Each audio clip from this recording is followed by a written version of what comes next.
欲しいものをもらうだけさ。フェイトグランドオーダーコスモス・イン・ザ・ロストベルト妖精円卓領域アバロン・ルフェ血染めの冠お一つどうだい。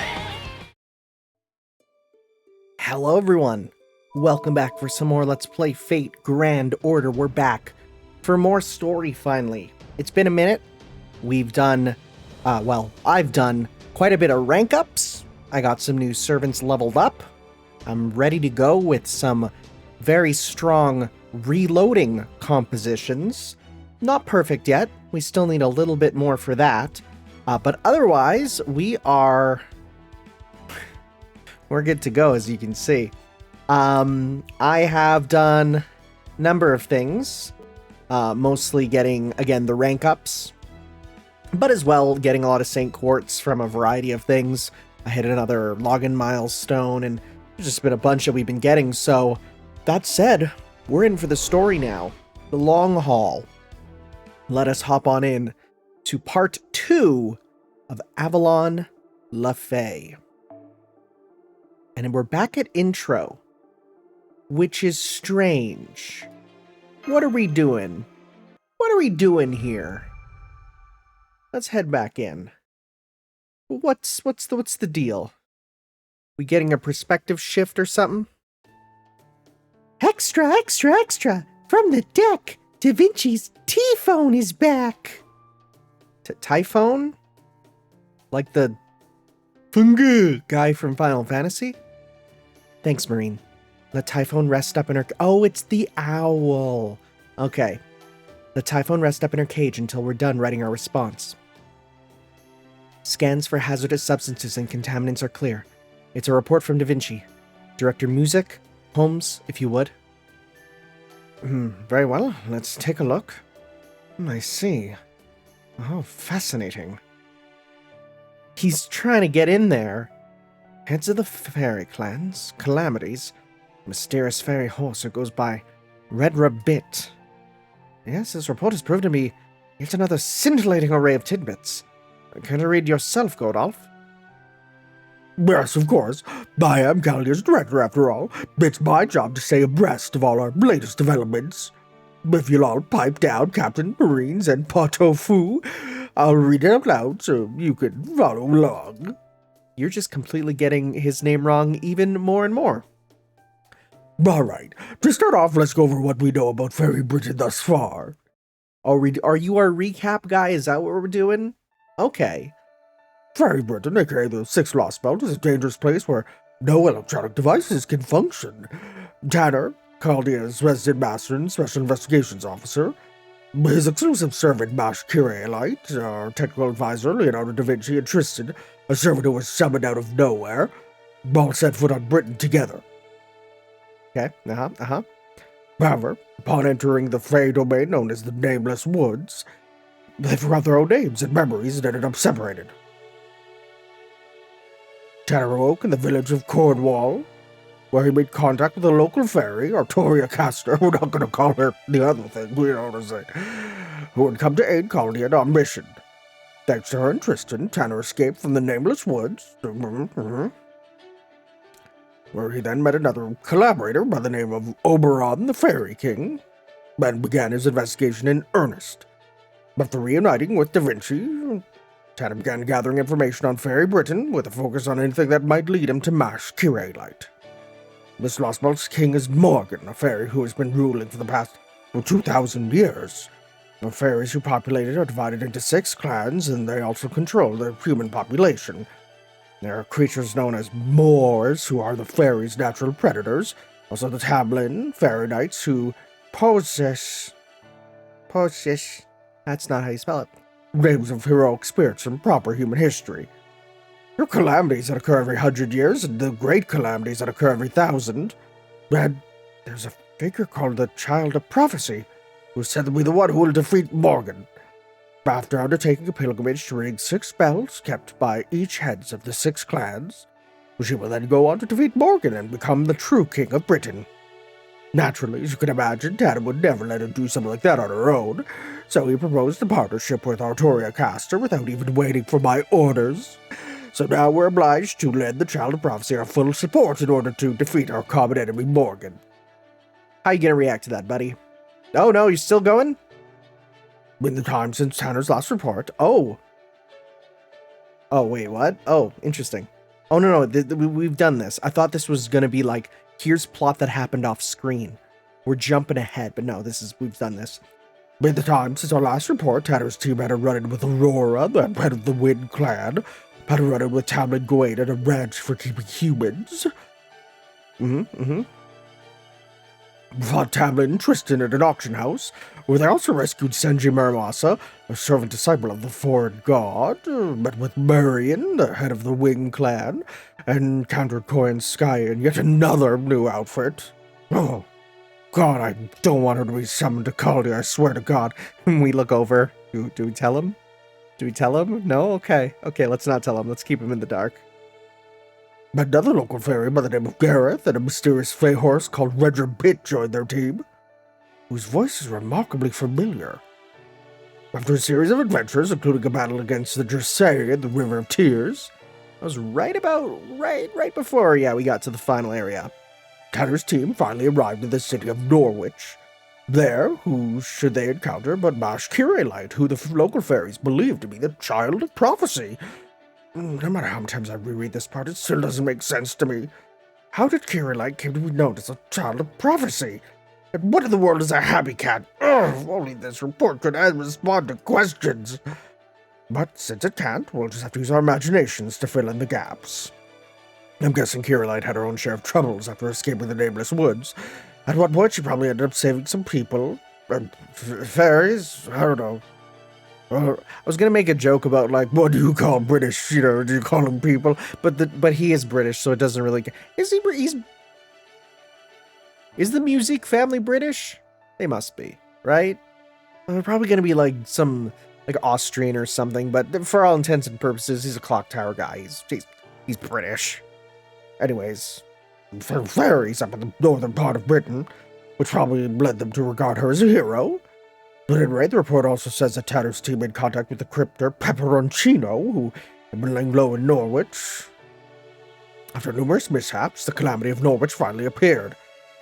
Fortunately, with Caldia's help, the Child of Prophecy was able to defeat this calamity. It was really cool.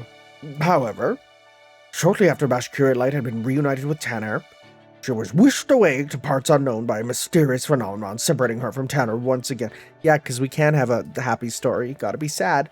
There's no time to grieve this unfortunate turn of events. I'm certain Tanner would agree. For you see, in a surprising turn of events, he and Artoria were invited to Camelot, home of King Arthur in proper human history and location of the evil castle in Fairy Britain, by High Queen Morgan herself. The very Morgan who possesses Rongo Miniad, a powerful spell that could be used to fight the foreign god and one of our main objectives in coming to this Lostbelt in the first place. Now Tanner, Da Vinci, Artoria, Gareth, Muramasa, and Happy Cat have accepted Morgan's invitation and are setting off for Camelot first thing tomorrow. And that's all she wrote. Now do you all feel sufficiently caught up? Hooray! We got most of that. Thanks. Okay, we're going back to our posts now. It sounds like things are pretty crazy out there again. I hope Mash is okay. Not to worry. Da Vinci's reports were quite upbeat, so if nothing else, we can be certain that Mash is safe. The real problem is that this Watermere spell of Morgan's. According to the data enclosed along with the report, it would seem that those dark clouds over the city of Norwich weren't a calamity pool, but what of Morgan's spells? It's hard to believe she was able to remotely control such a powerful spell from over 100 kilometers away. Between this Watermere and Rongo Miniad, it's clear she's a powerful enemy on par with any of the other Lostbelt kings we've seen. I'm afraid I don't know much about Morgan's legend, and ask you to fill me in. Oh, good job, audience surrogate. I only know her story from proper human history, but if you'll settle for that, then sure. Alright, let's start with her general background. According to British myth, she's the good fairy of the lake. And in the legend of King Arthur, she's depicted as an evil witch bent on destroying him. I thought the good fairy was someone else. I thought the good fairy of the lake was not Morgan. I guess in Fate world, they just combined them. Morgan was the child of the Duke of Tintagel. Interesting. And Lady Igraine. A granny. And later became King Arthur's half-sister after her mother married King Arthur. It's a tough one for me to say, as always. But despite their family ties, she grew jealous of him and began plotting all sorts of wickedness to make his life miserable. Some of her more notable misdeeds include stealing the sacred sword's scabbard and seducing Lancelot. But the worst thing she did was trick Arthur into impregnating her with Mordred, who she later sent to join the Round Table. And we all just look at him and go, huh? And Munier goes, picks out a big old sign and just writes Merlin penis magic, and they all go, okay. There were a lot of factors leading to the downfall of King Arthur's kingdom, but Morgan's definitely the one who tipped it over the edge. Paradoxically, there are also some who believe that another side of Morgan was devoted. Paradoxically, there are also some who believe another side of Morgan was devoted to protecting King Arthur. I forgot a word. Those theories claim that Morgan and Vivienne, the lady of the... Okay, yeah, it was Okay, here we go. Oh! Interesting, okay. I don't know if this is... like... history lore, if this is fate lore. Those theories claim that Morgan and Vivienne, the Lady of the Lake who gave King Arthur the sacred sword and protected him in death, are in fact the same person. Sounds like her lust for power led her to become a femme fatale who ruined an entire nation. So what's the Magecraft world's consensus on her? There must be more to her than her story than what's commonly known. Indeed there is. But I went through our database myself after receiving our technical advisor's first report. There was one bombshell right at the gate, and it relates to her birth. Turns out Morgan was not actually the Duke of Tintagel's daughter. That was only a pretense. She was actually the child of Lady Igraine and King Uther, the rightful King of Britain. And everyone goes, wait, so is that... More stunning still, Morgan was never human. Instead, she was a fey child, an offspring of the Isle of Britain, just like Vortigern, the cowardly king. But apparently Morgan kept that fact secret and pretended to be merely a normal human child. Still, with King Uther as her father and in the absence of a rightful heir, she would have been next in line for the throne. But then a rightful heir did appear. Once Artoria, or King Arthur, was accepted by the sacred sword and united the lords of Britain under her leadership, Morgan stopped hiding her mystics, that is, the power of her fey nature, and started poisoning Camelot every chance she could. She told herself Artoria is nothing more than a human king made so by other humans. I am Britain's true king, I alone deserve to inherit its mystics. This conviction of hers grew to the point that she eventually came to despise her father, King Uther. Her sister Artoria, and every human who refused to obey her. It was a major factor in her decision to try to destroy Britain. Why did King Arthur's once noble older sister Morgan become Camelot's greatest enemy in her later years? Apparently, that's the answer. Yep, even after she settled in as the Queen of Orkney, she still plotted Camelot's downfall from afar. 4 of the Knights of the Round Table, Gawain, Gareth, and Agravain, were Morgan's children. Mordred was, well, I don't know if I should say this without them here, but some experts think they're actually a homunculus Morgan created, or maybe a clone of King Arthur. That is what it is. Because, yeah, Morgan's like a baby, but not really a baby. Morgan, I like that one chart where it's like the Knights of the Round Table of Fate with their true ages, and Morgan's there and she's like 6. That's a fun one to show people, and they just like, wait, what? Yeah. Particulars like that aside, it sounds pretty clear that she was an enemy of King Arthur, and a witch who tried to destroy all of Britain. So what about the supposed side of her that was focused on keeping King Arthur safe? An excellent question, Captain. There are numerous Arthurian legends, and each of them describes Morgan differently. One claims she was King Arthur's noble sister, another claims she was the Lady of the Lake, yet another claims she has been a goddess of Britain since ancient times. Needless to say, each claim would seem to rule the others out as a possibility. It's almost like they don't have anyone keeping track of the lore for these legends. Common sense would dictate that one of these theories is correct, and the others refer to someone else entirely. But I believe they are in fact all true, and that Morgan was possessed of 3 aspects. Given that she was born under supernatural circumstances, I surmise that her human side, her fairy side, and the part of her that was Britain's own avatar all existed simultaneously. Okay, alright. But as these parts of herself are essentially irreconcilable within a single entity, I suppose each of these aspects became an independent being. Oh! There's 3 of her running around. One was her human side, Artoria's kind older sister, Morgan. Another was her fairy side, Vivienne, the Lady of the Lake. And the third was the Avatar Britain, Morgan Le Fay. Oh, Morgan, Vivienne, and Morgan Le Fay are kind of like a Jesus situation. 3 separate, but altogether the same entities. Okay, interesting. If we assume that to be the case, well, everything makes sense. The Knights of the Round Table, then, did not bring her to justice because she was both evil and good. Now I see. Okay, I'm convinced. But hang on, isn't Vivienne another name for Nimue? Or Nimue? The fairy who imprisoned Merlin? Yes, it is. Morgan is both King Arthur's rival and Merlin's greatest enemy. Though Merlin was the one who taught Vivienne magecraft, her infatuation with him eventually led to her despising him and ultimately sealing him away. To do so, she employed a great bounded field in the form of a sarcophagus spell inscribed with the words, "Only those free of sin may pass." As an incubus, not even Merlin could escape it. It was a spell from the Age of Gods known as Garden, which could only be used by the avatar of a mystic. While it's still unclear how much this Lostbelt's Morgan has in common with Morgan from proper human history, it would seem prudent to assume that she has more weapons at her disposal than Rongo Miniat alone. First it's a Lion King in Jerusalem, now it's Morgan in Fairy Britain, huh? I swear, why I was getting mixed up with Arthurian legends. I mean, I can understand it in this case since we're in Britain and all now, but still. I mean, what are we gonna do if Albion shows up next? I don't even think the Stormborder would have a chance. I know about Albion, thanks to Shin Megami Tensei. He's the big giant on the hill, right? He's the big giant on the hill with the Pinor. And he was the first king, if I'm correct. You know what? Just to be sure, Albion. Albion is a free medieval fantasy MMORPG. Nope. Albion is the alternate name for Great Britain. But there's... let's see here.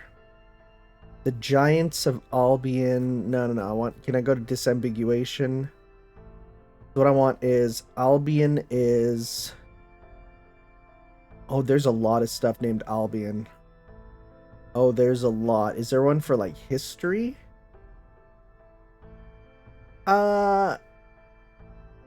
Interesting. Albion is also a son of Poseidon in Greek mythology. Huh. Okay, I have no... Okay, so it's a representation of Greek... Or sorry, of Britain. The name of Scotland is related to Albion. In Celtic languages. Interesting. Francis Drake gave the name New Albion to what is now California. Huh. Kinda interesting. Cool. Alright. I can't wiki dive right now. That's it. Can't do it. Albion. That's what this... Oh, thank you. You're actually going into it. Sometimes they don't. That's why I check. That is what this isle was known as in ancient times, before it was to be called Britain. Though, of course, that name also refers to something else in the magecraft world. That refers to the last pure-blooded... Oh! Oh, interesting. It refers to the last pure-blooded dragon, Albion. An extinct phantasmal who remained on the Isle of Britain even as the Age of Gods came to an end. The creatures we call dragons today are simply animals who happen to acquire some of the dragon genes left behind by the dragonkin who went over to the reverse side of the world, and ended up adopting the dragon's way of life while preserving their own. With the exception of Albion's corpse, not a single pure-blooded dragon is left on this entire planet. Yes, that's what they say in the clock tower, isn't it? Quite a romantic notion, that. But that is all that it is. Albion is but one in a long list of fairy tales. More importantly, it's now been 28 days since we began this mission. Thanks to the concentrated fruit essences our technical advisor has been sending along with their reports, we'd have magical energy to spare, which would let us remain here past our initial 50-day estimate. Perhaps we should advise them to stop by the border? True. Maybe we should. Ideally, I was hoping to complete this mission within 30 days, but that's clearly not going to happen. That said, we still don't know exactly when the collapse is going to begin, so we shouldn't be too quick to change our time limit. If we stick to our initial plan, we still have 17 days left to complete the mission. Do you think Tanner's team can pull that off in that time frame, Holmes? Well, according to Da Vinci's report, it would seem circumstances are nearly all in place. If the meeting with High Queen Morgan ends peacefully, and she proves willing to share information about Rongo Miniad with them, they can devote the rest of their time to investigating the collapse. And if it doesn't end peacefully? Well, now that Kali has thrown in their lot in with the Child of Prophecy, war is all but inevitable. We already know of the extent of Fairy Britain's military power. If Artura is able to complete her pilgrimage and muster significant anti-Queen force, the battle for Camelot will be decided in a single day. I suspect that battle will take place in 16 days at the earliest, just barely within our deadline. Look at this dude, he's out here cognitioning, using his brain to figure out numbers and stuff. Can't do that. You ask me to do basic math and it's not happening. Let alone predict the future. Alright, back to Norwich. Camelot. Oh god, this is already long. I've heard tale of how long some of this go. What? What are we getting? What? What are we getting from this? Huh? Interesting.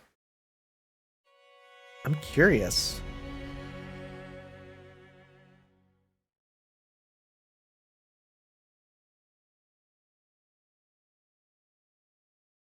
I can hear people singing the Child of Prophecy song in the streets. I'm not singing. That's not happening. Let's rap. I shall speak now of a future, of the end of the Isle of Mystics, which came to be known as Fairy Land, that the innocent return here stands, the Queen's unknowable castle. It falls like rain, like ash, it vanishes like snow, like lies. Our desires languish, deferred, and even now we dance in the palm of the Queen's hand. We require none. This is horrible. I was expecting at least some rhymes. What are you doing? Maybe it rhymes in Welsh.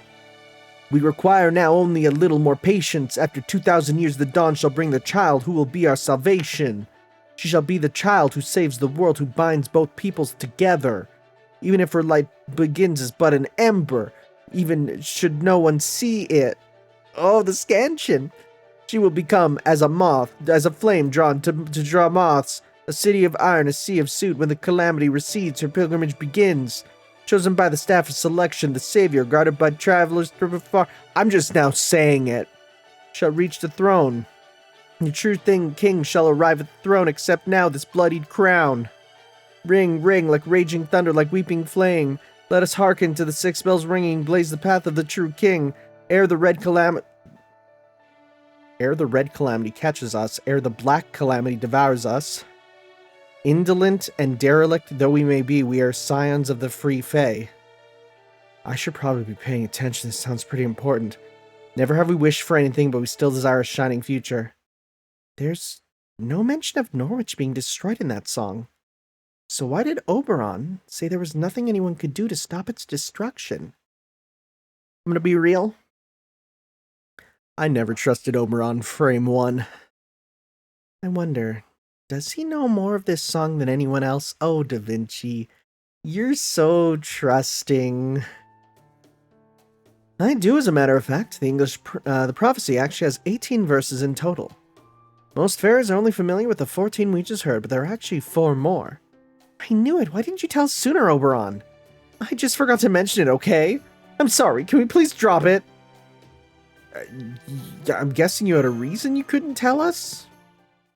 In retrospect, maybe I was being a little overprotective. I'm sorry about that. Alright, I'll tell you. These are the other 4 verses of the prophecy, at least as I heard them. Verse 8.5, the harbor shall return to the empty shore, where calamity shall vanish into the distant sky. Verse 9.5, the round fortress shall burn, and the bell of water shall appear. Verse 10.5, Confessed sinners shall make acquaintance of the guillotine. Well, that doesn't sound good. Verse 12.5, having fulfilled her role, the child of prophecy shall say farewell to her home. As you can see, these verses are a lot more ominous. That and the fact they're not very precise for a prophecy might be why they were excised. Case in point, verse 8.5. The harbor shall return to empty shore, but the calamity shall vanish into the distant sky. The harbor is obviously Norwich, but the empty shore part must mean the city was going to be wiped off the coast. So I was steeling myself to lose Norwich, even if we were to repel the calamity, but, well, Norwich didn't fall. Is it because another child prophecy appeared? Could be. This basically proves that not even Einzel's prophecies are perfect, especially for these 4 verses. So I've decided I'm just not going to worry about them anymore. Now, on a more important note, you guys need to get going soon. Between Artoria, Gareth, Murmoss, and Habitrot, I think you all should be safe without me. So I hope you don't mind if I go off on my own again. More information gathering? Partly, yes, but I also just really want to give Spriggan his comeuppance. So I thought I'd stay here and work with the Count to knock him down a peg or 2 dozen until he hits rock bottom. Besides, we could have been reunited with Match. We could have been reunited with Match much sooner if he hadn't insisted on keeping the Child of Prophecy in his castle. Don't you think he deserves at least a little punishment for that? Make sure you hit him where it hurts, in the wallet. Just leave it to me. Bloodshed may not be the Fair King's style, but I can definitely bleed him dry financially. Just steal his credit card and spend it on V-Bucks. All you gotta do. Before we leave, there's something I need to let you all know. And let me guess, Oberon's going off on his own again, right? I had a feeling he might. Gotcha. Well, I guess we don't have to all stick together all the time. And it's not like he's much help in combat. He's never been playable, actually. I'm sure Oberon will be fine on his own, but how come Redra isn't here either? And he's staying behind too. Technically, he's still Aurora's retainer after all.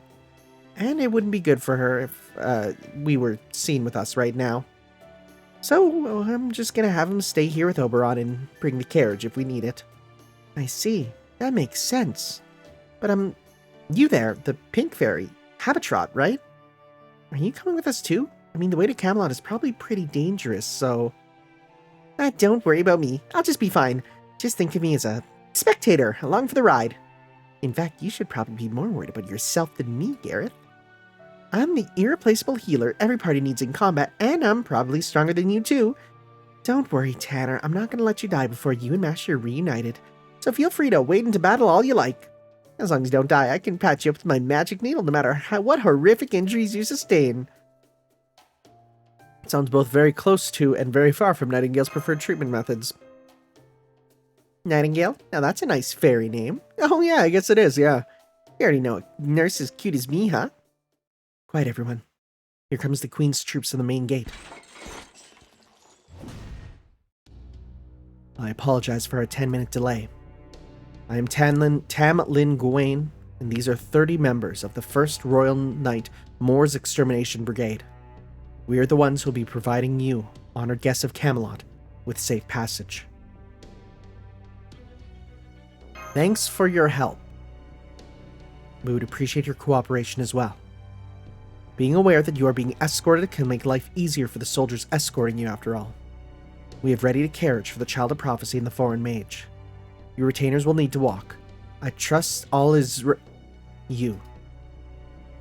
You're that scoundrel who tried to assassinate the High Queen.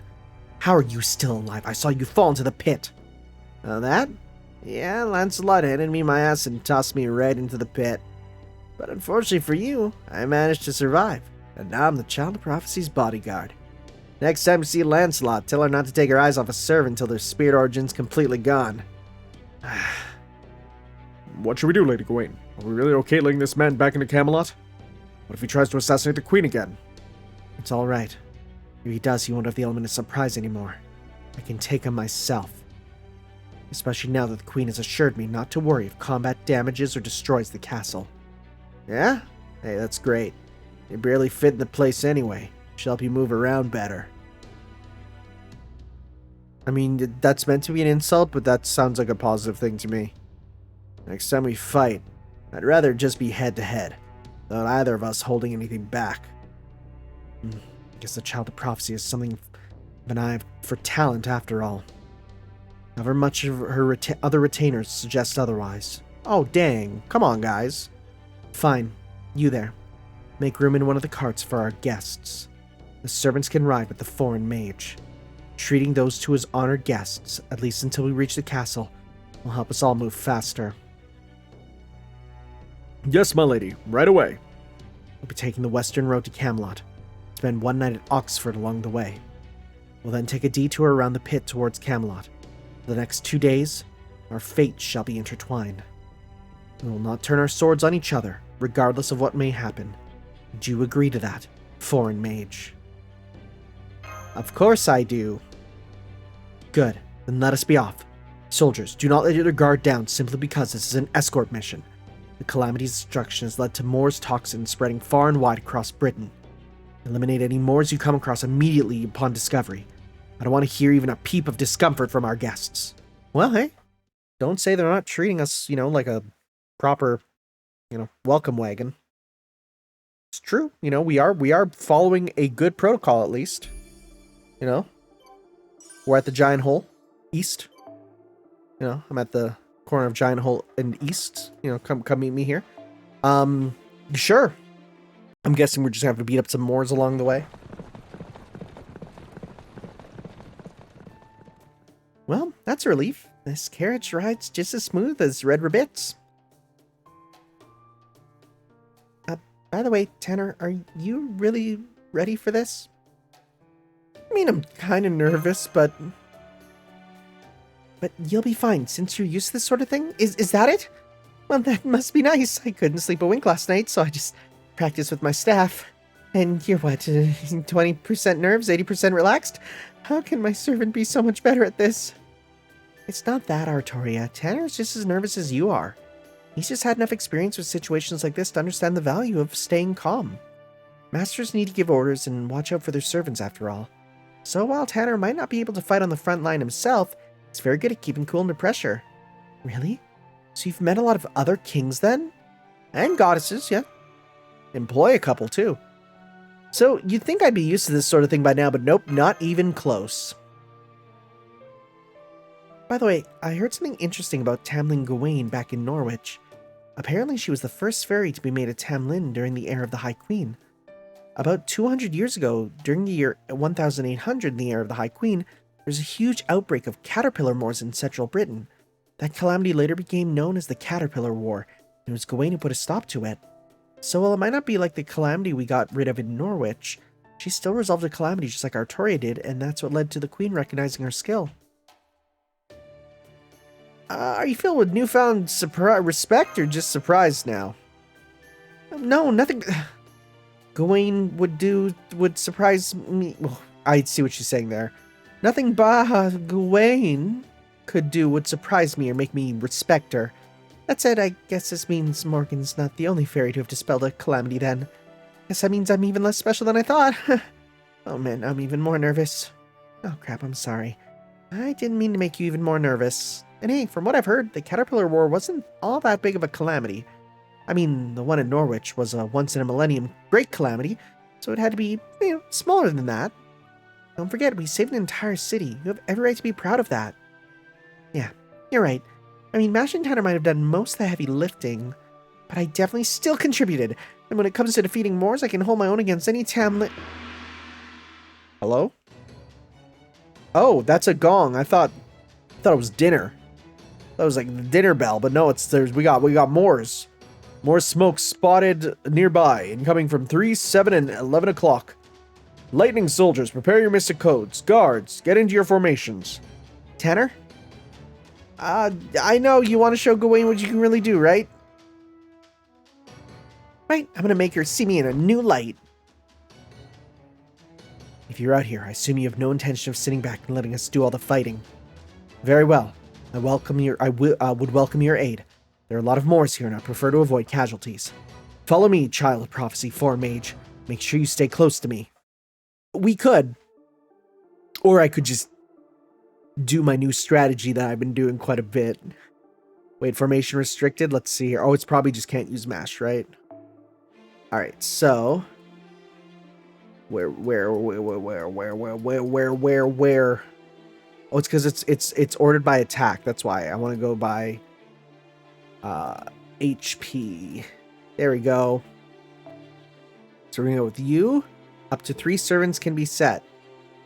Artillery caster guest only. Wait, can I put you in the back? Good. Good. Check this out. All right, here we go. So we're gonna go class. We're gonna go. I've been practicing. We're gonna put you. We're gonna put you.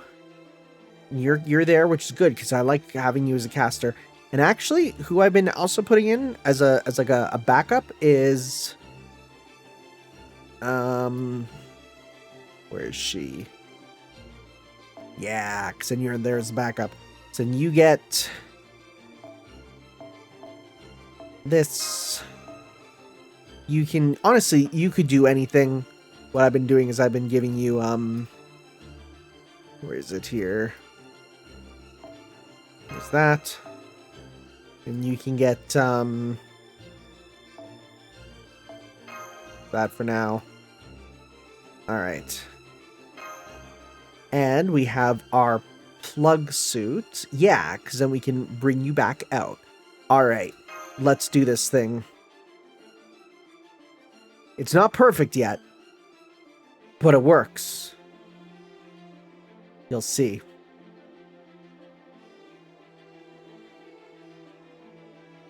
Well, soon as we can. All right, we got 3 here. Yeah, we could do this. Okay, so what we'll do is we'll go. So 1, 2, 3, right, and then we can also. This is for 3 turns. So we'll do this and we'll do this. Give you big damage. We'll go 1, 2, 3. This should just kill them all. Yep.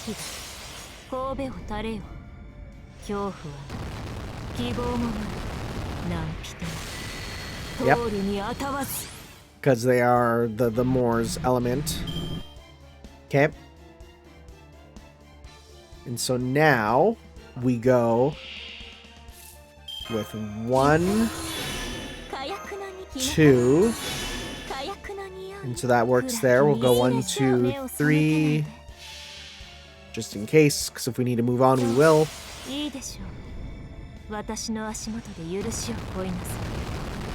And I do know, speaking of feet, of the recent Japanese event, which can basically be described as Foot Grand Order.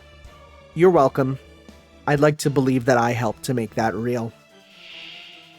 Large Moors. Okay, do we even need... If we have a full combo with her, which we don't have, that's okay. But what we can do is we can go this, this. That brings us to 50. We'll level, get you. We can then switch you. Not perfect, actually. You might not be maxed out. So if that's the case, you won't be able to get it all the way. Let's see. No, you're not maxed out. Yeah, because it's not maxed out. If it was, we'd be able to do it a 3rd time. But you're not, which is a bit of a shame. But what we can do is we can do that. We can do that. And we can, for this turn, go 1, 2, 3, because you're buffed up, so...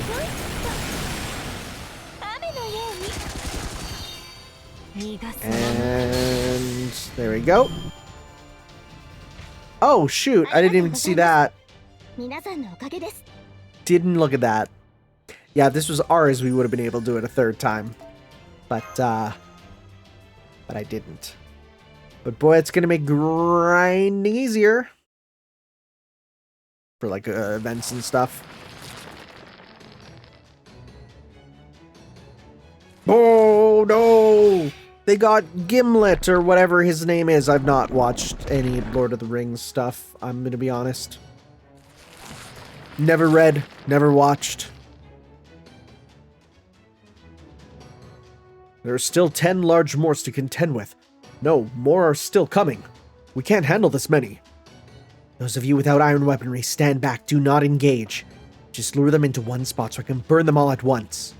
We're trying, but these Moors aren't falling for the decoy. It's almost like they're here for something else this time. Something else. Could it be they're after the Child of Prophecy? Nice one. You. No need to thank me. We're all fighting the same battle here. Now, what are you gonna do about this? Any seasoned general like you ought to know when it's time to retreat. I hate to admit it, but he's right. I could either abandon the carts and have my soldiers retreat, or I could have the guests go on ahead. No, I am a Tam Lin. Retreating from Moors is not an option. But they refuse to cluster in any one spot, so they're clearly being wary of my Galatine. It just destroyed the rearmost cart. What do we do, Habitat? Oh man, what's good in having a Tam Lin around if we still have to fight for ourselves? She sucks at this. Why would you give... Why would you give massive amounts of literally unbridled firepower to someone who's already crap at holding back? Oh well, what's done is done. No use complaining about it now. I may not like fighting, but walking all the way to Camelot would be worse. Come on, Gareth. Let's get ourselves and let's go take out the little Moors and leave the big ones to Tam Lin. Okay, I'll do my best. I've gotten more used to fighting Moors, so... Oh, howdy, Cat? Are you seeing this blue streak of light? It's heading straight for us from Camelot. That's the same light I saw at Sheffield. It's... We know what this is. Forget eliminating all of them. Retreat. Keep the carriage in the first cart and abandon the rest. Hurry. Lightning soldiers, defend the guests. Rail guard, retrieve the luggage from the other carts. I'll keep the Moors occupied until...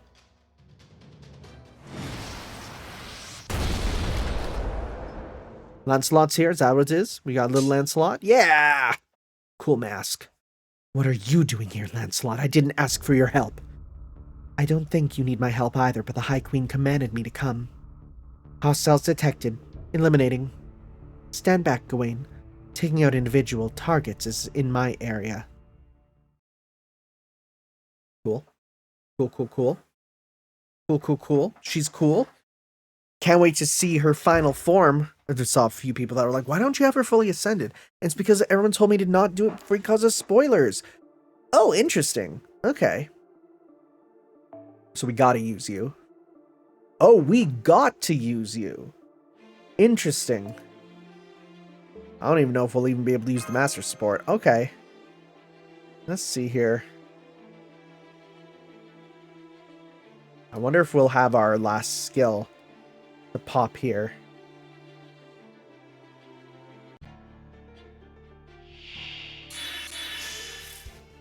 No, we don't. We don't have that. Yeah, you don't have your level level 3 here. So let's go with we don't need that because that's the gauge there. In sea stars, we don't really need that either. We'll hold off on this. I'm gonna go 1, 2, 3. Do you just don't have voice lines? All right, that's weird. I get it. You're a weird NPC, but still. Wow, you're just not talking.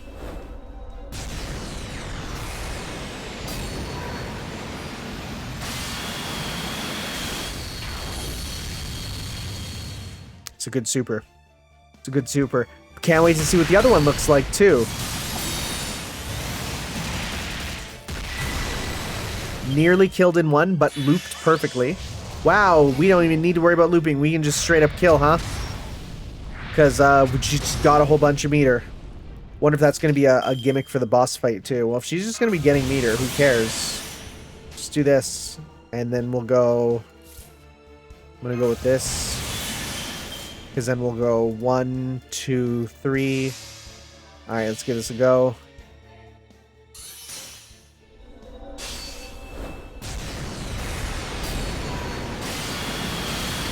That looks like it killed, actually. It did, nice. So then this should kill this. If it double close, not exactly. But we'll be able to do this because then we'll just Noble Phantasm then do the other one there. Alright. So So let's go 1, 2, 3. All right. This will finish this off.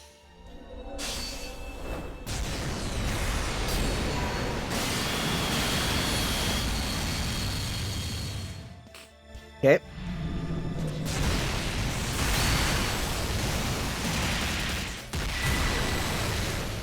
Man, I can't wait to get the mask costume. It's cool. It's cool. Masks are cool. Especially learning about how it's the, you know, Cosmos artist.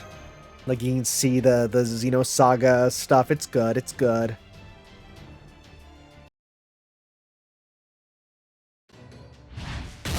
She do it.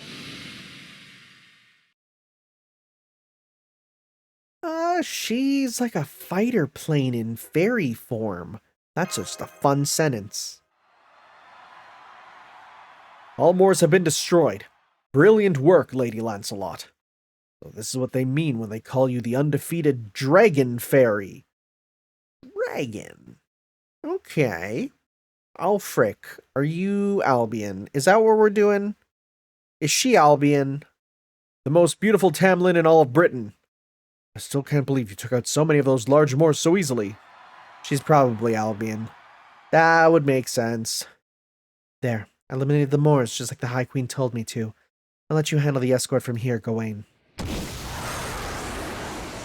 I'll explain the flight, I'll say. What was that? Some kind of vertical takeoff lift? I don't know what the L stands for, but the vertical takeoff aircraft, those are weird. Look those up. As if you're incapable of handling an escort mission. Don't just stand there, you fool. Start fixing the wrecked cart. If this is the best you lot can do on the first day of this mission, I shudder to think of how you'll fare in the days ahead. And you can forget about resting in Oxford. I want a report from each and every one of you later on how the situation could have been prevented. Yes, my lady. My deepest apologies, Lady Gawain. Pathetic. I would have thought all of you would be able to defeat at least one or two of the large Moors. I suppose it just goes to show how overly aligned you become on us, Tamlin. It seems I'll need to start re-educating the fairy soldiers like I'm doing with the humans. Oh, my apologies. I appreciate your help, Sorry again, I never did ask your name, did I? I wasn't authorized to do so. But now that you have aided us in a dangerous predicament, that is no excuse. I'm Gawain. What is your name, foreign mage? I'm Tanner. You're big. Well met, Tanner. I appreciate your obvious hostility towards me. Sure, let's go with that. You've got spirit. I like that, since we'll be enemies later. Alright, let's get this escort mission back on track. Oh, and I'd advise you to watch what you say in the carriage. I could easily overhear you, depending on which way the wind is blowing. She's got them dog ears. You know, when I say I got that dog in me, you know, it's... You might be like, don't you mean the other... No. No. Man, I thought we were going to be put up at a nice inn at Oxford. Can't believe we're camping out again. Alright, well, if we can't have nice accommodations, at least we can have nice food. I'm sorry we don't have enough to share with the royal guards, but I say we have the... we have the cakes the Count gave us now. Oh, I say... Okay. I'll say this. You might be like, man, your reading's kind of off. I'm at a new setup. My head's at a new angle. The way the text loads in is different for me. It's going to take me a couple parts to get back to used to full reading capability. But once I'm back up, don't worry, right? We're just doing trial runs right now. It looks like mine's called a cheesecake. What's yours called, Artoria? Mine says Swiss roll. Oh, it's shaped like a log. Oh, this should make it much easier to eat. That's so thoughtful, the Count. You proper human history people are also considerate. I'm not sure I'd agree, but yeah, sure, why not? Sweet yam yokon? How the hell did he manage to make this here? Some tea would go real nice with this. I can go down to that river and fetch some water. And grab some miscellaneous grasses. Make a tea with that. Of course the kitty cat om nom noms. This is 2023. Om nom nom nom. What's this called again? Chiffon cake? Or is it chiffon cake? I don't know. So this is what happiness itself tastes like. I had no idea they had so many kinds of sweets these days. Well, yeah, it seems even Fairy Britain has been developing a bunch of cake recipes. Back in Salisbury, I heard about Woodwose' restaurant chain in the south and Edinburgh's gourmet desserts in the north. But it sounds like cheesecake's the one kind that never caught on. I wonder why. Really? But it's so yummy. It does make me a little thirsty, though. Is it going to be like, because Mev was killed by cheese, so they don't want it to be for her? Maybe? I don't know. Because, oh, here we go. Yeah, there we go. Because a big shot up north absolutely despises cheesecake. She always says cheese has no place in dessert and that it has to be chocolate or nothing. It's Mev. I called it. Though, of course, for fairies from the south like me, chocolate is such a luxury I don't even know what it tastes like. It costs so many more pounds that low-level fairies can basically never afford it. Huh? What is it, Tanner? I'm gonna make a little peace offering. Have this chocolate cake, bar guest, and she's like, horf, hack, and then dies. You have a custom of eating sweets after a meal here? I don't usually care for sweets. But when I eat something cooked, I'd rather have meat. Woman after my own heart. So no, I won't accept that. But I can see you have something to discuss. Go on then. Have a seat. Can I sit on your lap? You want to talk to me about Lancelot, right? Very well then, ask me anything you wish to. Actually, I want to ask about you. I see. You're trying to figure out my true... I know it's Barghest, so no worries there. Pointless. But I can at least respect your willingness to try anything you can. Come to think of it, I still haven't properly thanked you for your help earlier today, have I? Come, sit. If you wish to talk, I can indulge you for a short while. I manifested in Britain 400 years ago. I was meant to be the next generation, the successor of an upper-class Fang clan fairy in Norwich. Except that I didn't look anything like my predecessor. Even though I'm a Fang clan fairy, I was born resembling a Wind clan one. No, if anything, I looked like a human. Some suspected I might be a changeling. Others said I was a curse from the battle against the Moors that took place 600 years ago. Maybe I am, maybe I'm not. I don't know the truth, and I don't care either. I earned the honor of becoming a Tamlin when I ended the Caterpillar War, which still sounds so lame. Up until that point, the title of Tamlin had been sealed away for all 1800 years of the High Queen's reign. In case you don't know, the Tamlin title originally belonged to the retainers of Aish, who was said to be Britain's savior in the Fae era. The first Tamlin was called... Huh? I'm sorry, I can't actually remember their name. Interesting. Okay. At any rate, they met their end in Orkney. After that, the Queen forbade the naming of more Tamlin. But she decided to revoke her own seal to exterminate the endlessly spawning caterpillars. Thus, I was gifted the name of Sir Gawain, which is said to be the name of a knight of a round table of a foreign land, and gained the means to strengthen my horn. My Galatine, I believe you call it a noble phantasm. Well, I'm confident it is every bit the equal of the Sir Gawain's original. I'm just as confident that I can't hold a candle to the real Sir Gawain, the Knight of the Round Table from proper human history. I didn't think she would have so much respect for the Knights of the Round Table. But never mind, I shouldn't be talking about the Round Table. I'm told it's creepy when I do so for some reason. Let's see, what else can I talk about? Yeah, I know. Let's talk about the war against the Moors. This war took place a millennium ago, along with one of the great calamities during the 1000th year of the era of the High Queen. It was a time when the Moors had a king and an army and waged a war against the High Queen and 5 of the 6 clans. Apparently this king was something of an odd duck. He never attacked fairies or killed humans. All he cared for was fire and lightning. He would gleefully destroy anything, and then only for the joy of watching it burn. He reduced cities and forests to cinders, raised the ground before him, and summoned rain clouds just to hear their thunder. Some fairies called him the Storm King, at least until the High Queen forbade anyone from speaking that name. The war against the Moors king lasted for decades, until finally the Fang clan brought it to an end. Woodwose, a fairy who had recently succeeded the previous head of the Fang clan at the time, was the one who dealt the final blow. And so the great calamity, the king of the Moors who feasted on magical energy, was defeated before the Fang clan. However, it's said that with his dying breath, the king cast a curse upon the Fang clan. What kind of curse? The fairy-eating black dogs. It was only after the king of the Moors vanished that the black dogs began to roam Fairy Britain. However, they also eat Moors, so they're not just harmful. There are even some squads who train black dogs and use them in Moors hunts. Mine is one of them, in fact. Have you ever heard the epithet, the Black Dog Duchess? It refers to me. Even now that I've become a Tamlin, I'm still called a black dog. I don't blame them, though. After all, I eat everything, including humans and fairies. Huh? Oh? Now you're scared of me. Nope. Nope. In fact, quite the opposite. So you had no idea you were trying to get information out of a woman who feared throughout Fairy Britain as a monster. It's fine.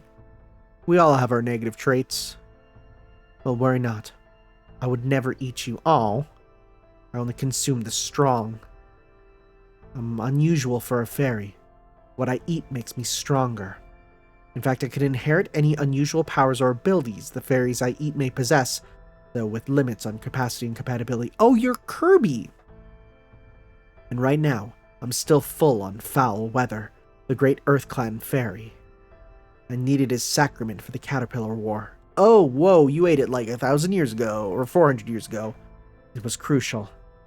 But he had holed up in his fortress in Cornwall and refused to come out. So I challenged him to a duel, defeated him, and devoured him. Alright, I think that's enough time spent relaxing after dinner. Go back to your camp now. I thought you'd be the more strong and silent type, but I'm glad I was wrong. I'm used to talking with humans. In fact, my current husband is human. Really? He sounds lovely. I say he's my husband, but he's neither a romantic partner nor a future meal. He's just a guest I'm putting up in my mansion while he recuperates. Still, you do remind me of him, in both your lack of fear and your innocent curiosity. Alright, back to your camp now. Soldiers and I will take turns keeping watch. Don't stay up too late. We'll be setting out early tomorrow morning. She's kind of nice. She is surprisingly nice. I'm very happy that she is actually quite nice. Forgive us. No more prayers, close your eyes.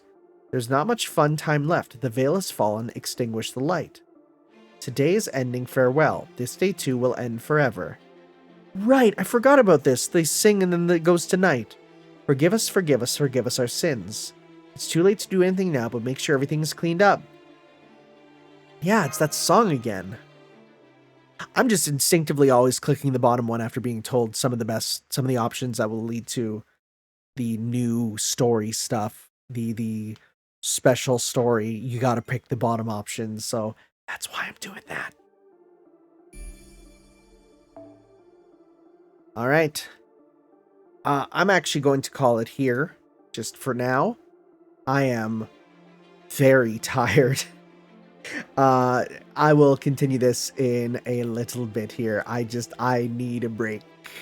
It's been a minute since I've been recording. I will be back. Alright, let's continue. I've also readjusted my set a bit. Basically, I had my computer screen at a totally different angle.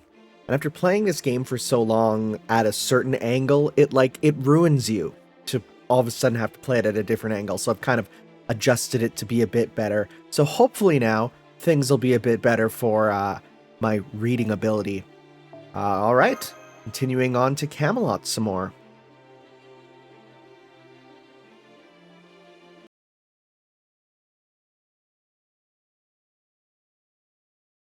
I would go crazy without a blue sky. Then again, I guess that's the British experience, huh? 2 days after leaving Norwich, day 30 in Fairy Britain. Thank you for giving us a very firm timeline. I appreciate that. I mean, I can't keep track of days or anything, but the city's kind of cool. So that's Fairy Britain's Camelot. Yeah. A nice little city. I've never seen it from the other side of the pit before. It's definitely impressive, isn't it? So that part we were seeing from Oxford must have only been the back of the castle. I thought it looked more like a wall than a castle, but now it looks more properly royal. It's got one urban area around the main gate and another one inside the ramparts. I'm guessing that's to separate the general populace from the upper crust. Don't let the gate fool you. The side facing the pit is actually the castle's front. Really? So that big fancy gate is actually the back gate? Oh no, that's the main gate. I'm sorry for confusing you, Gareth. It's very easy to do. I could cover my face with my hands and all of a sudden you'd think I disappeared. There's no way into the castle from the pit. You've got to go through the gate to get inside. And what about fairies who can fly? Couldn't they just zip inside? Nah, it ain't that simple. There's a magecraft barrier on the front of the castle, the side facing the pit. You ever fallen there yourself? You'll see there's a ton of gun ports all along Camelot's walls. You don't usually put cannons behind a castle, right? We can be pretty sure the side facing the pit's the front. So if Morgan's not worried about an attack from the main gate, then... Tanner! Gawain's glaring at something up north. Whatever it is, she's obviously upset about it. It's a squirrel. You're friends now, right? Go and ask her what it is. Okay. What is it, Tanner? Are you suddenly having second thoughts about entering Camelot? It's not that? You're wondering what's got me so upset? Can't you see for yourself? That's Knocknariv's army up north. Knocknariv? Where? I don't see her anywhere. Right, you're too short, aren't you? What a shame. You're not massive like me. You don't got thick milkers like me. Well, no matter. It's none of your concern anyway. Are you kidding me? Of course it is. Come on, Tanner, let me stand on your shoulders. Red Rabbit isn't here, so you'll have to do. Whoa there, hang on. Before you got all that trouble, how about using one of my handy-dandy gadgets first? Here, a spyglass. It'll let you see as far as Gawain can.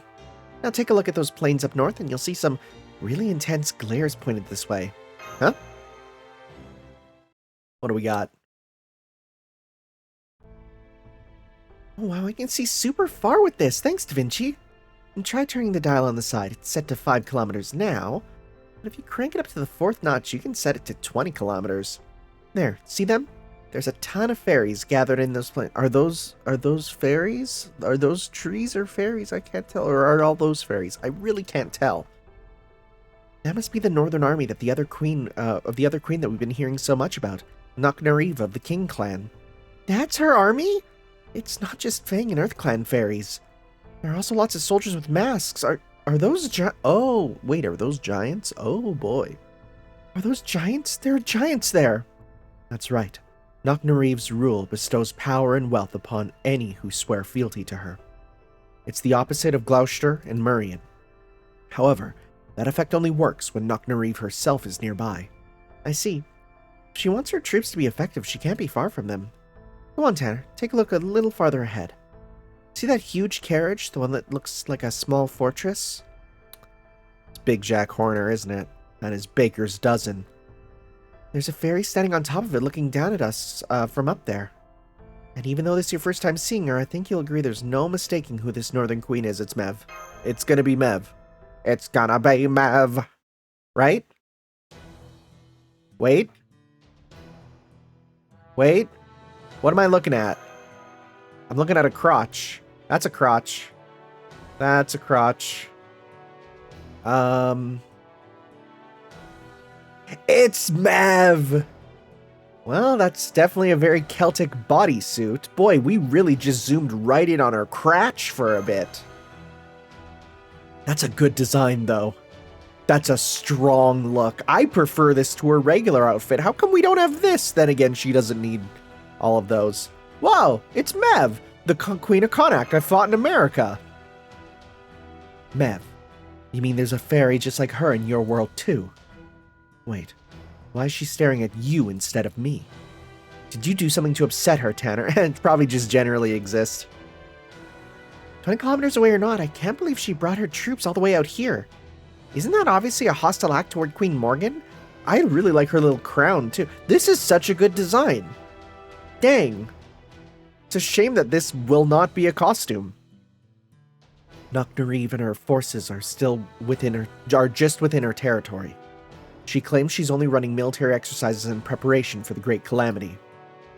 10 days ago, she was conducting those exercises 40 kilometers away. That's a powerful image. That's a strong image. Now that Sheffield has fallen, she's closed the distance and come down further south. She must have 30,000 troops there. That's not just a threat. Preparation for all-out war. How the hell does she keep them all fed? Oh, right, fairies don't need to eat. No, we don't. Unlike humans. That's one of Knocknariv's army's defining characteristics. She despises humans and won't even use them in combat against Moors. She envisions a Britain run by and for fairies alone, with her as its sole monarch. An ethno-state. Those are always great. That both does and doesn't sound like something Mev would say. Yeah. That said, she won't be sending her troops any further. She has no definitive reason to challenge the High Queen, nor much chance of success if she were to try.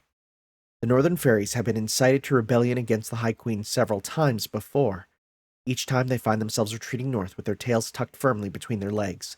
This time will be no different. Alright, that's enough idle chatter. Let's go. We're about to pass through the main gate. From here on, I suggest you remain sharper than ever. It looks, a little similar to the Camelot we've been through before. So this is Camelot's castle town. It's even bigger than Salisbury and even fancier than Gloucester. You can tell only upper-class fairies live here. The mana in the air is like nowhere else in all Britain. And that castle keep over there must be where they keep all the existence taxes, the magical energy they extract from every fairy in Britain through command spells. I've heard stories about it, but this is way beyond what I was expecting. No wonder they're not worried about Knocknariv's army out there. It has to be way beneath their notice. Trying to take Morgan on now? Someone would have to be crazy to do it. I guess Boggart must have never set foot here before. If he had, he never would have thought to rebel. Then again, maybe he knew what he was up against and decided to press on anyway. I thought I saw some writing on the gate when we went through it. Did anyone else see that, or happen to catch what it said? I did. It said, only those free of sin may pass in Old English. Wait, is this the garden? But I also noticed it had been painted over with red, like someone didn't agree. Huh. This is as far as we go by carriage. The royal castle lies just ahead. Only the Child of Prophecy and the Foreign Mage have been granted audience with the High Queen. The rest of you will stay here, where you will be treated as attendants of our honored guests. Oh? Meaning what exactly? You see that royal hotel across the way? We've arranged for you to relax there while you wait. I will make arrangements for you all to reconvene once the meeting is concluded. However, your name is Da Vinci, yes? You seem like an intelligent servant. As a human, the Foreign Mage will surely need an advisor. You may accompany him in that role. Thank you for giving me the one person who is smart. Oh good, I was planning on taking along regardless, but this makes things much easier. We may be on opposing sides, but I appreciate your consideration, Tamlin Gwaine. Okay, Gareth, Marmasa, Hapatrot, you heard the lady. You guys will have to stay here and wait for us. Don't worry, you've seen how well-ordered the Queen's army is over these last 2 days. Morgan's obviously even more of a stickler for rules than we thought. The three of us won't be in any danger, even if we face her alone. We'll be safe for at least as long as we're in Camelot, regardless of how the meeting goes.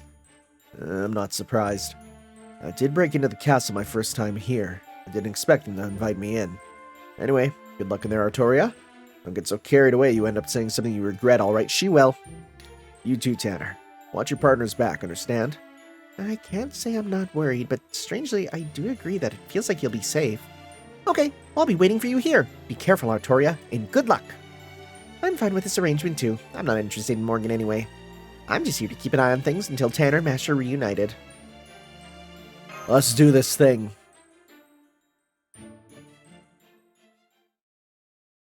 Oh boy. Now we'll immediately know how it goes if the game tells us there'll be combat or not. It would be funny if it says you don't know if there'll be combat. No battles. Hey, well that's pretty good. Then again, they could immediately do it right after. We'll have to see.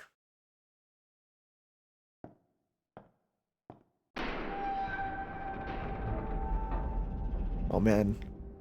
Resident Evil, am I right, gamers? Am I right? That's a video game reference. That's a throne. Oh, I can't believe it took us almost an hour to get up the stairs to the throne room. Kneel. Present. Worship. Submit.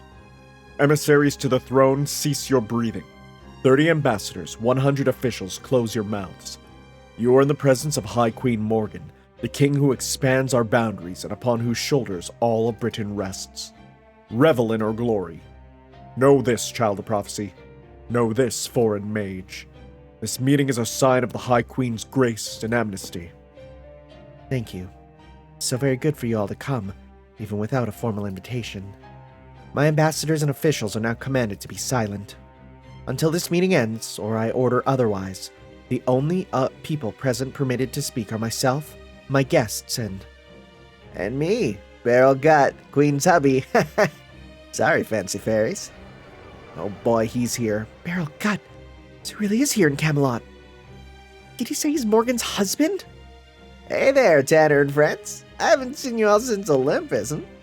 Might look a surprise. Hey now, don't tell me Mash didn't tell you I'm Morgan's beau. Does this mean Queen Morgan's... Right? As a master yourself, of course that's where your mind goes, right, Tanner? Yeah, it's true, I admit it. I'm Morgan's master. The partner of the High Queen who rules over the land of the Fae. I have to say what watch what I say in front of the Queen, then. Artoria, I give you permission to approach. Raise your head. Okay. I see. It appears you truly are the child of prophecy. And you must be the foreign mage, the master of Chaldea, seeking so desperately to restore what you call proper human history. I am. Your efforts in Norwich, though commendable, were unnecessary. Still, you did well, eliminating the calamity. I will therefore reward you accordingly. Typically, I would compensate you in the currency of my realm. However, understand the source of your magical energy is spatial magical energy occupying values, you refer to as QP, which are derived by viewing magical elements as particles, correct? So people did point out, Saint Quartz has never come up in the story or plot. Never. Never, never, never. Like, QP, that's a canon thing. The Grails, that's canon, but the Saint Quartz, never. That's interesting to think about. I trust 100 million of these should suffice. Take them. That much? And wait, does this mean you have a QP mint here? Of course not.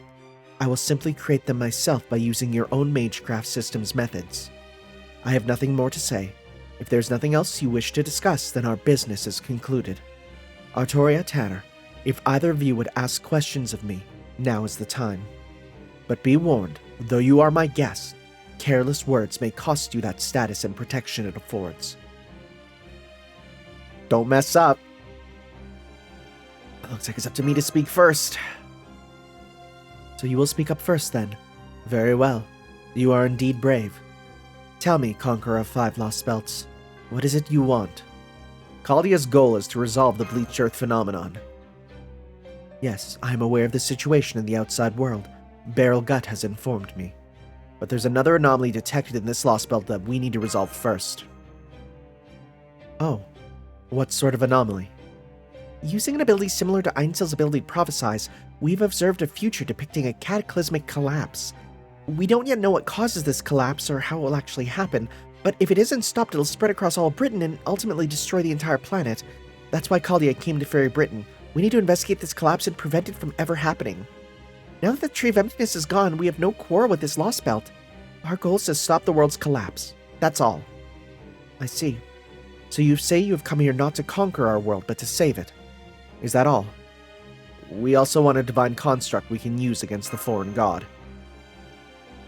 That's right, we're hoping to acquire the Sacred Lance Rangominiad, the incredibly powerful spell you cast at Olympus. We would like you to provide us with either a mystic code that lets us use the spell ourselves, or the Magecraft theory we can use to recreate it. Olympus, foreign god, what in the world are those outsiders talking about? And how can they be so reckless making a demand of the High Queen of all people? Yes, I know the weapon you seek. I also believe you when you say you came to save Fairy Britain, and so I will say this to you. You and your proper human history will come to a miserable end. Well, this isn't going great. This collapse you have observed will be the result of me expanding my territory. I shall be the one to put a true and final end to your history. I would never willingly surrender my divine construct to you, my mortal enemy. Tanner, arrogant child. To save your world, you will have to defeat me. What you call proper human history cannot be saved otherwise. Is that your way of declaring war on us, Queen Morgan? Proper human history and my realm can never coexist. If you wish to save your world, you will have to win it from me. I really thought she might listen. Now we have to fight her after all? That goes for you too, Artoria, a cursed child of Einsel's prophecy. This year's end will bring a great calamity. It shall once again destroy every fairy in Britain. But fairies do not learn, ever. No matter how many times they die, they will always be born anew. As long as my castle remains intact, Fairy Britain shall always be reborn, even should all Britain burn. Your Majesty, are you saying you'll only protect your kingdom, not your citizens? Yes. I offer fairies no salvation. I shall defend my land, nothing more. With all the magical energy I've stored in this throne, I have nothing to fear from the great calamity. Furthermore, only a chosen fairy can sit this throne. You are neither like other fairies nor that foreign mage. You have been chosen. You are neither a rebel nor an invader. You are the Staff of Selection's chosen wielder. By accepting my invitation, you have proven yourself the true child of prophecy. You and you alone have the right to bring me to justice, fairy sent from paradise. Even should you fill oceans with the blood you shed in battle against me, you would be innocent of sin. If you wish to save Britain, you must defeat me and claim the throne for yourself. Go then, fulfill that absurd prophecy if you can. You should know better than anyone that you have no choice. Then it would seem our discussion is concluded. I am pleased we now understand each other. I know, right? Who wants a nice, peaceful Who wants a nice, peaceful resolution where everyone goes home buddy-buddy with no bloodshed? So on that note, you guys were stupid enough to come here with nothing more than faith in people's innate goodness and honor, and now your negotiations have completely broken down. You didn't really think you could leave without a fight, right? Of course not. Tanner, Artoria, get behind me. I thought this might happen. Be silent. Oh, dang.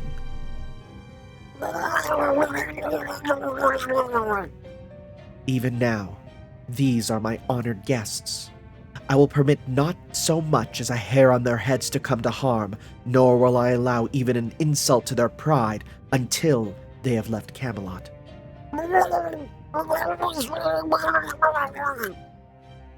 Forgive my husband's insolence, child. His penis will go back in the cage for another 3 months. Daughter of Tintagel, so long as you remain Artoria, I shall not recognize you as my enemy. As long as the bells of pilgrimage remain unrung, my lords are forbidden from attacking any of you.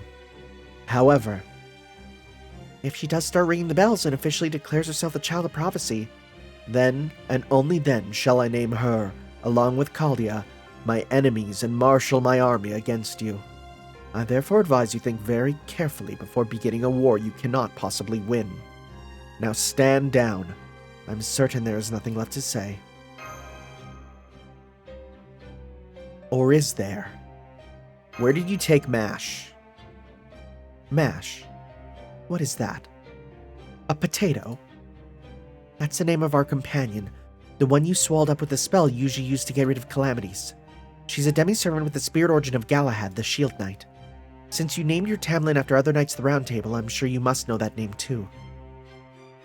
I see. That explains it. Yes, I hold your knight captive. Where is she? I see no reason I should tell you. She is my trophy. But I can assure you she is alive and well. No one can harm her, not even me. What do you mean by that? Her defense stat too high? Too broken? Too strong? Well, that's it. Okay, that was a surprise. I thought we would have to then suddenly do a battle, but no, we're good. We're Gucci. Still no battles. At least we have a small lead on MASH now, but... yeah, it wasn't much of a discussion, was it? She basically just told us we're enemies and threatened to show us no mercy if we dare to defy her. Yep, can't say it was a very productive talk. We now know that Morgan definitely sees proper human history as her enemy, and we now know that MASH is safe but being kept in captivity somewhere. But that's just confirmation of some of the things we already at least suspected. I didn't see anything to give us any kind of clue as to how we could possibly beat her in a fight. We didn't learn anything useful about the divine construct either. Boy, I'm just... my lips. I just came back from the dentist's office. Let me tell you.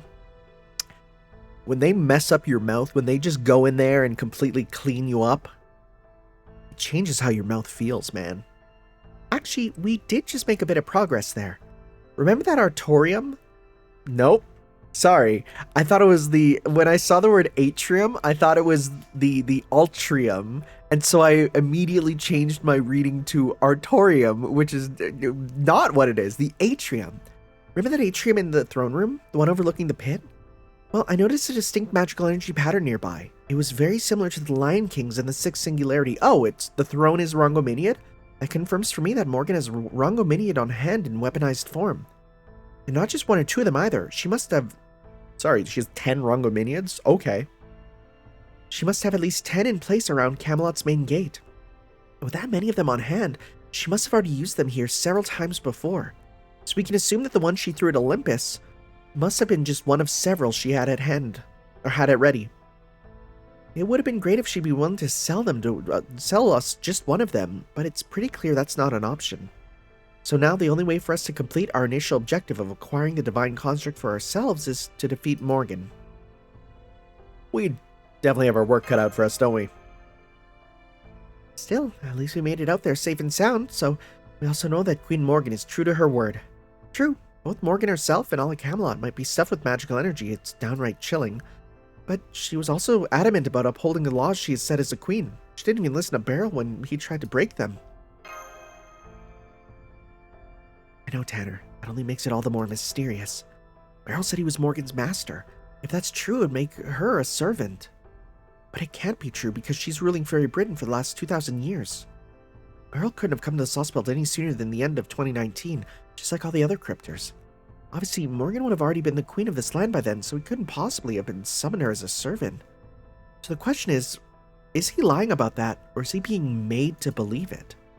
Either way, we need a lot more information before we can draw any conclusions. Oh hey, they're back! Guys, over here! Welcome back, Artoria, Tanner. So, how'd the audience go? What's Queen Morgan really like? Was she terrifying? Was she strong? Was she really 10 meters tall? Nope, that's Gawain. That's Gawain, actually. I mean, anyone who would take Tristan in as a daughter must eat nothing but other fairies, right? Well, she definitely seemed like a queen. Get that out, Gareth. Can't you see that the Child of Prophecy is doing her best not to spoil your fun? The truth is, the queen was completely ordinary. Right, Artoria? Isn't that what you wanted to say? Huh? I can tell. I'm an expert at reading fair maidens' minds, after all. Don't worry, Artoria. It's okay to be yourself.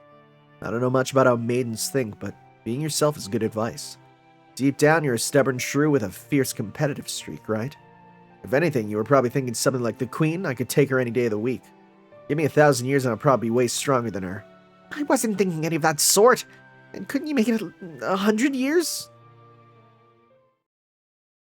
I absolutely get people that ship Castoria and, Emilia there, Muramasa, even if don't think about the age gap. Don't think about it. It's pretty bad. Guess we won't be getting a cushy carriage escort back to Norwich, especially after they basically kicked us out of town. I wasn't expecting the way back to be easy. Now it's time to go, it's looking harder than ever. If they'd just given us at least one carriage, we could have had a nice, comfortable ride back to... Huh? Is it our boy? Oh, hello, fancy running into all you here. That's not the boy I was talking about. I was thinking about Red Ribbit, but... I was out taking our new carriage for a test drive, and I just happened to find myself in Camelot.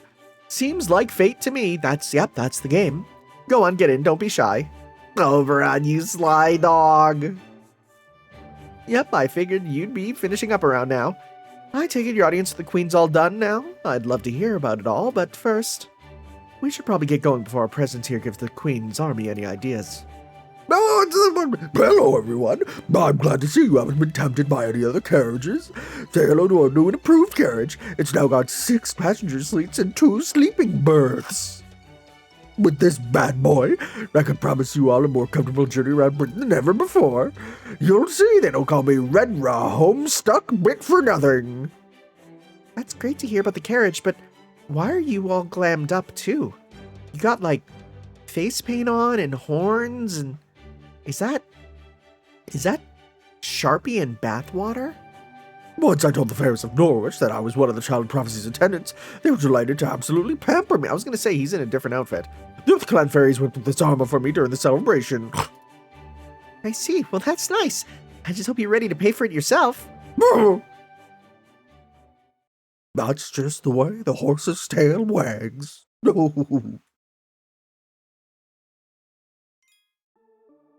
All right, well, I guess we're heading up north? I guess so. By proceeding through this quest... Oh, that's good. I was actually running out. How much do I have? Can I check here? You know what? I'll go check in, because I know people are like, don't show your profile, it's bad. Let's see here. Nope. Let's see here. How can I...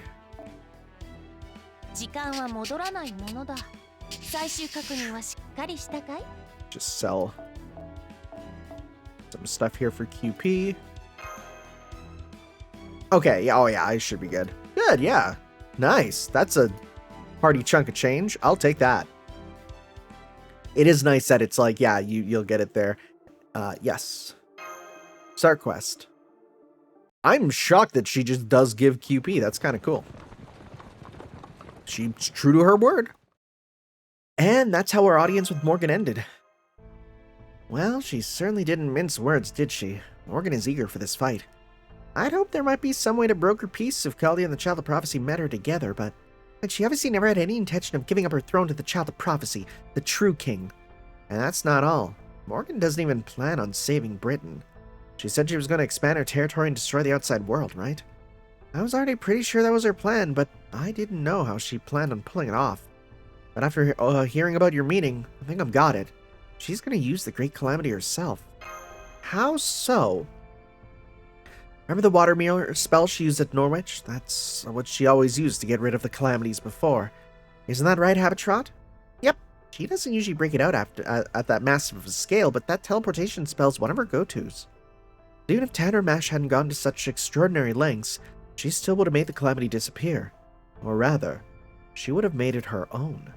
I think Morgan's been trying to acquire the calamities for herself. Yeah, because it's a teleportation spell. And if she is, that must mean she's able to harness their magical energy and use it as her own. That's the magical energy she's going to use to overwrite Tanner's world, proper human history making her territory. She's going to take the curse meant to destroy the world of fairies and use it to destroy the world of humans. That's her plan. She's not out to stop the Great Calamity. She wants it to happen. So instead of getting rid of the Great Calamity, she's going to use it as a weapon?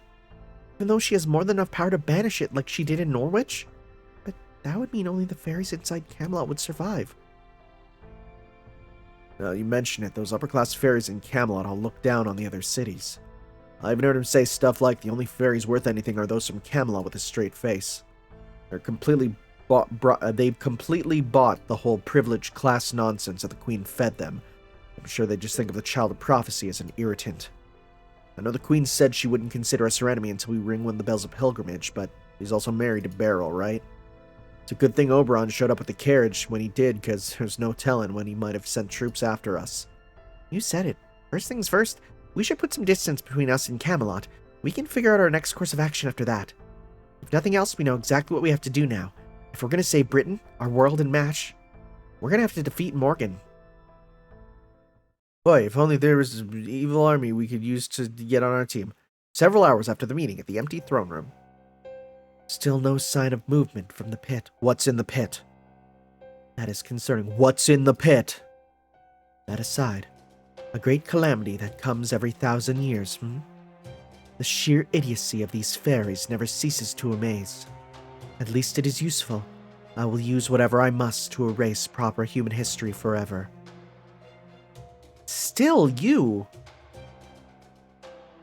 You again. You know that merely observing will resolve nothing. If you are truly the foreign god's priestess, you should at least try to kill me. Though of course that assassination attempt by the disciple of the foreign god did not go so well for him. No servant comprised of a heroic spirit from proper human history can hope to match my Tamlin. Yeah, but what if I have 7? If you will do nothing but stand there and watch, then do not show yourself. I tire of looking at you. If there is something you wish to say to me, then speak as he did. She can't. Oh, shoot. Sorry to interrupt your chat. I would have knocked, but there's no door here. Of course not. Why would I welcome guests merely because they come knocking? I do have a waiting room, though, had you care to use it. You mean the ghost ward down below? It's majestic, but unnecessary. I don't have time to wait. I'm neither omnipotent nor talented mage like yourself. I'm just an ordinary man capable of nothing but ordinary work.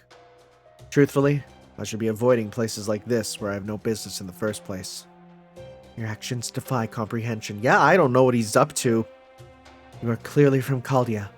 You are on the side of proper human history. While the foreign god means to wipe the slate of human history clean, I could end up destroying it before she gets a chance. Is that not why you are here? To stop me? No. If you can really destroy it, go ahead. What? True. Left your own devices. I'm sure you will indeed destroy this planet and erase humanity. And that is preferable to the foreign god achieving her goal. Your goal is to wipe out proper human history so you can expand the land of the Fae and rule it as queen.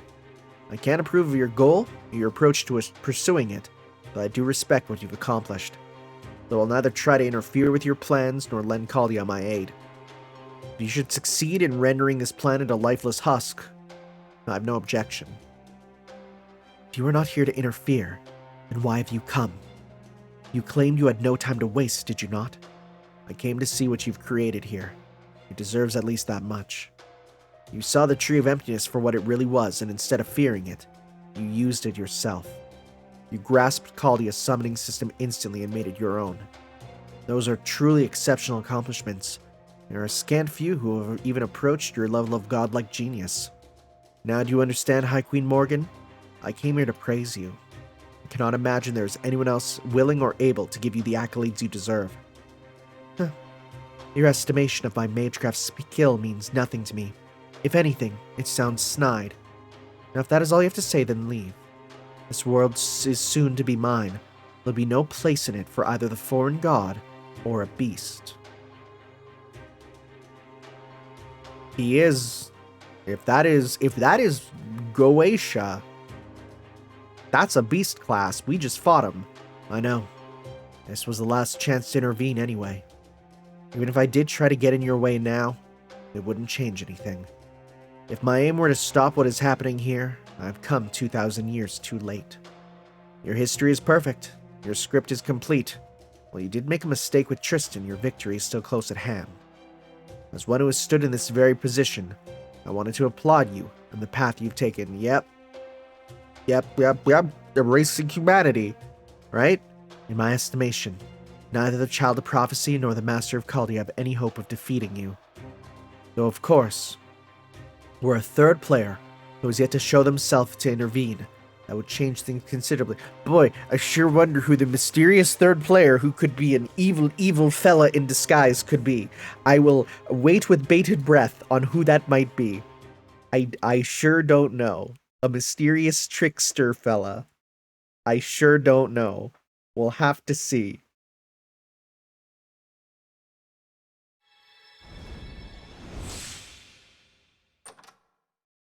Open the chest.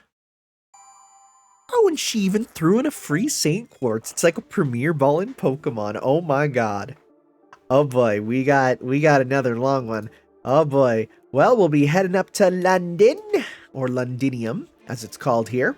Next time, guys, we'll be continuing on with some more Avalon Lefay Lostbelt number 6. We will see you then. For that, is there anything new here? Ooh, we got most of modern history. Okay. Caterpillar War. Okay. Interesting. Interesting. All right, we will see you guys next time for some more. Ciao.